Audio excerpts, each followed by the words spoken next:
तो चलिए आज एक ऐसा ब्लूप्रिंट तैयार करते हैं जो बड़े कैपिटल को संभालने के पूरे खेल को ही बदल सकता है। सीधे मुद्दे पर आते हैं। तो चलिए सीधे उस सवाल से शुरू करते हैं जिसका सामना बहुत से लोग करते हैं जब अचानक से उनका पैसा, उनकी दौलत बढ़ जाती है। देखिए, पैसा बढ़ना एक बहुत बड़ी उपलब्धि है, पर उसे संभालना वो एक अलग ही हुनर है। सबसे पहले ये समझना बहुत जरूरी है कि ज्यादा पैसे को मैनेज करना एक बिल्कुल अलग चैलेंज क्यों है। ये सिर्फ ज्यादा इन्वेस्ट करने के बारे में नहीं है, बिल्कुल भी नहीं। इसको ना एक बहुत ही बढ़िया एनालॉजी से समझते हैं।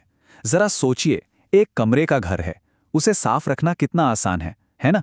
लेकिन अगर एक 5 बीएचके का बड़ा घर हो तो बिना किसी सिस्टम के वो बहुत जल्दी एक मेस बन जाएगा, पूरा अस्त व्यस्त। बड़े कैपिटल के साथ भी सच कहूं तो बिल्कुल यही होता है। तो सबसे जरूरी बात यह है, जैसे जैसे पैसा बढ़ता है वैसे वैसे प्लानिंग भी बड़ी और बेहतर होनी चाहिए। अब सिर्फ ये सोचना काफी नहीं है कि कहां इन्वेस्ट करें, अब एक मजबूत सिस्टम बनाने पर फोकस होना चाहिए। तो इस ब्लूप्रिंट की बुनियाद क्या है? चलिए देखते हैं कि ये बनता कैसे है। इसका आधार है एक बहुत ही सिंपल लेकिन उतना ही पावरफुल 3 बकेट सिस्टम। तो पहला कदम है अपने हर एक रुपए को इन 3 अलग अलग बकेट्स में से किसी एक में डालना, उनको क्लासिफाई करना। यही आपके पूरे फाइनेंशियल स्ट्रक्चर का बेस है, उसकी नींव है। सबसे पहले आता है सेफ्टी बकेट। ये आपकी फाइनेंशियल फाउंडेशन है। ये पैसा है इमरजेंसी के लिए, जिसमें करीब 6 से 12 महीने के खर्चे रखे जाते हैं। यहाँ फोकस ज्यादा रिटर्न पर नहीं, बल्कि इस बात पर है कि पैसा सेफ रहे और जरूरत पड़ने पर तुरंत मिल जाए। अगला है ग्रोथ बकेट। ये वो इंजन है जो लंबे समय में आपकी दौलत को बढ़ाएगा। यहाँ पैसा सिस्टम से, मतलब एसआईपी के जरिए थोड़ा थोड़ा करके इक्विटी म्यूचुअल फंड्स में लगाया जाता है। यही वो बकेट है जो आपकी दौलत को टाइम के साथ मल्टीप्लाई करता है। और फिर आता है अपॉर्चुनिटी बकेट। इसे आप अपने मेन पोर्टफोलियो के चारों ओर एक सैटेलाइट की तरह समझ सकते हैं। ये आपको छोटे मोटे टैक्टिकल दांव लगाने की आज़ादी देता है, वो भी अपनी मेन कैपिटल को रिस्क में डाले बिना, बिल्कुल लिमिटेड और कंट्रोल तरीके से। ये शायद सबसे ज़रूरी माइंडसेट शिफ्ट है। जब कैपिटल बड़ा हो जाता है तो फोकस इस बात से हट जाता है कि सबसे ज़्यादा रिटर्न कहाँ मिलेगा, और इस पर आ जाता है कि पैसा सही तरीके से कैसे बटा हुआ है। क्यों? क्योंकि अब कैपिटल को बचाना उससे तेज़ी से बढ़ाने से कहीं ज़्यादा ज़रूरी हो जाता है।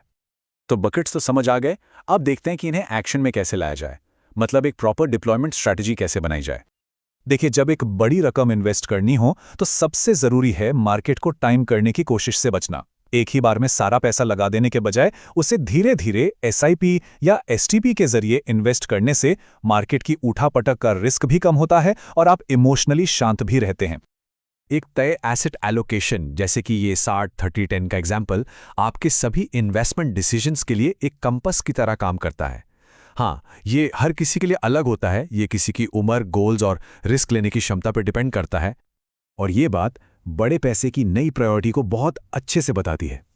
कैपिटल को बचाना अग्रेसिव ग्रोथ से पहले आता है। पहला नियम है पैसा खोना नहीं है, और दूसरा नियम है जल्दबाजी नहीं करनी है। देखिए, बड़े पैसे को मैनेज करना जितना स्ट्रैटेजी का खेल है, उतना ही साइकोलॉजी का भी। तो चलिए कुछ आम गलतियों पर नजर डालते हैं जिनसे हर हाल में बचना चाहिए। पहली और शायद सबसे महंगी गलती है ओवर कॉन्फिडेंस। ये वो फीलिंग है जब लगता है बस अब तो मुझे सब समझ आ गया, और यही सोच अक्सर लोगों को जरूरत से ज्यादा रिस्क लेने पर मजबूर कर देती है। अगली गलती है ऑल इन चले जाना, मतलब अपने सारे अंडे एक ही टोकरी में रख देना। अपनी पूरी की पूरी कैपिटल को किसी एक सेक्टर, एक थीम या किसी एक टिप पर लगा देना, ये पूरे कैपिटल को ही डुबो सकता है। एक और बहुत ही आम गलती है लाइफस्टाइल इन्फ्लेशन। ये वो जाल है जिसमें पैसा आते ही खर्चे भी बढ़ जाते हैं। ऐसा करने से कंपाउंडिंग की जो पावर है वो खत्म हो जाती है और कैपिटल की ग्रोथ रुक जाती है। और आखिर में वो लत जो शायद सबसे कॉमन है, लगातार पोर्टफोलियो चेक करना। दिन में 10 बार अपना पोर्टफोलियो देखने से अक्सर घबराहट में इमोशनल फैसले हो जाते हैं, जैसे नुकसान में बेचना या छोटी मोटी खबरों के पीछे भागना। तो सबसे जरूरी बात यह है कि सबसे बड़े रिस्क बाहर मार्केट में नहीं है, वो तो हमारे अंदर ही हैं। वो हमारी भावनाओं और हमारे ईगो से पैदा होते हैं। तो अब बात करते हैं असली खेल की, प्रो लेवल माइंडसेट की, जहां फोकस पैसा बनाने से हटकर उसे बचाने पर चला जाता है। यही है ए ग्रेड गेम। ये एक रियलिटी चेक है। जरा सोचिए, अगर कल आपका पोर्टफोलियो 20% गिर जाए तो क्या आप शांत रह पाएंगे? देखिए, जब मार्केट अच्छा चल रहा होता है तब तो हर कोई बहादुर होता है। किसी के रिस्क लेने की असली कैपेसिटी तो मंदी में ही पता चलती है। ये सिंपल सा फॉर्मूला बड़े पैसे को मैनेज करने की पूरी फिलॉसफी को समराइज कर देता है। जैसे ही आपका कैपिटल बढ़ता है, आपको अपनी रफ्तार कम करनी होगी और अपने सिस्टम को और भी ज्यादा मजबूत बनाना होगा। और यहाँ एक बहुत दिलचस्प बात है, सक्सेसफुल वेल्थ मैनेजमेंट अक्सर एक्साइटिंग नहीं होती, बल्कि बोरिंग और सिस्टमैटिक होती है। और असली सुरक्षा वो इसी बोरियत में छिपी होती है। और आखिर में ये एक सच हमेशा याद रखना चाहिए, जो स्किल्स पैसा बनाने में मदद करती हैं वो उन स्किल्स से बिल्कुल अलग होती हैं जो उस पैसे को बनाए रखती हैं। छोटा पैसा एक्साइटमेंट से बनता है, लेकिन बड़ा पैसा सिर्फ और सिर्फ डिसिप्लिन से ही टिकता है।